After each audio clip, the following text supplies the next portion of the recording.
Okay, so now let's talk about something new. With the strumming that we had before, we were playing on the beat and in between the beats, what's happening is that we always play on the beat, and in some instances, on beats 2 and 3, we were playing in between the beat with an upstroke. Now what we're going to try next is called syncopation, and it's kind of a big word, but really what it means is that we're not playing on the beat sometimes. And so we get to hear some things happening on the beat and other things not happening on the beat. And so it has a different feel to it, and it's actually a very natural feel. And we're going to take the strumming pattern that we had before and modify it just a little bit. Okay?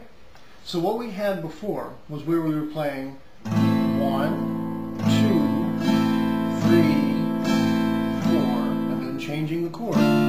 Okay?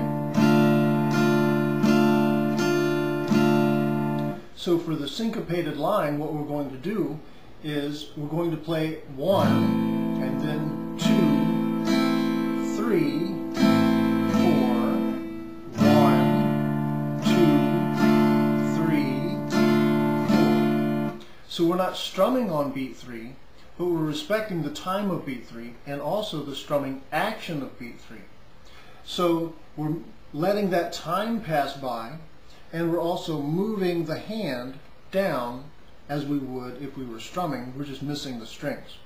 Now this has a tendency to hang up people the most, because we often equate what we're doing with the hand with the sound that we're making. So if we decide not to make any sound, we often decide not to move the hand. And when we do that in this line, then we run into a bit of trouble. Now if you've been working diligently on the other line, where you're constantly playing down, down, up, down, and so on, you're probably quite comfortable with how that line works and how your arm moves. So you're less likely to upset your movement and change your movement if you change whether you hit the strings or not. So this is the goal here. Okay?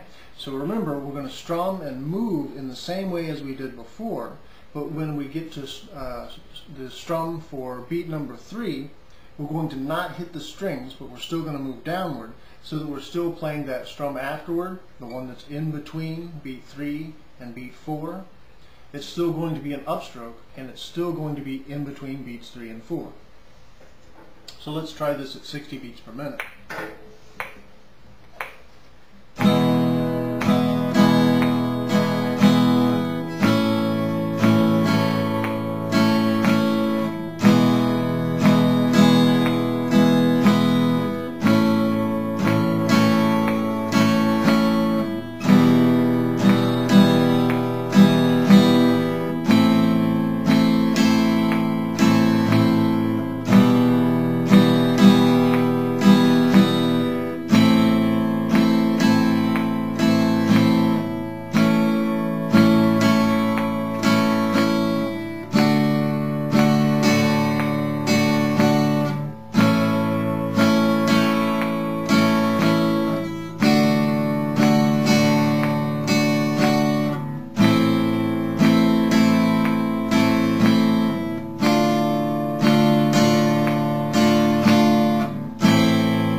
So there we go.